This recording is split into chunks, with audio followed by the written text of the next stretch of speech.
قبل بداية الفيديو ندعوكم إلى الاشتراك وتفعيل الجرس ليصلكم كل جديد.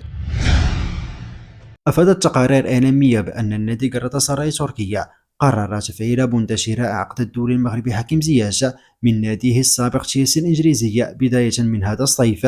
وأفاد موقع جول بأن galatasaray حزم صفقة الدولي المغربية وقرر تفعيل شراء عقده من ناديه السابق بصفة دائمة. بدوره أكد فابريزيو رومانو المختص بأخبار انتقالات اللاعبين فإن الدولي المغربي لن يعود إلى تشيلسي لأنه سيبقى في galatasaray في صفقة انتقال دائمة. وتابع في تغريدة على منصة إكس أن عقد شراء اللاعب تم تفعيله وتوقيعه، حيث أرسلت تشيلسي بالفعل خطابا إلى galatasaray يؤكد الاتفاق.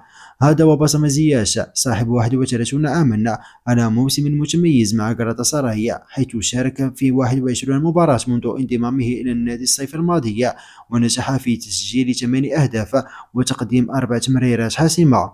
ورجحت تقارير في وقت سابق انتقال اللاعب إلى صفوف نادي الشباب السعودي براتب قدره 37 مليون يورو لمدة عامين ونصف.